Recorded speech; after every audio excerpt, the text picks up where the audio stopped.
Your customer produces small parts with his laser cutting machine. After cutting, his employees start a process to get these parts out of the basic sheet, the so-called scrap skeleton, because they are still fixed by a small joint.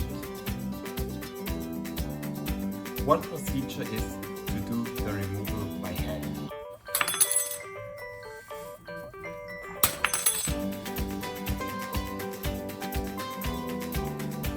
Another common procedure to remove the parts is by hammer.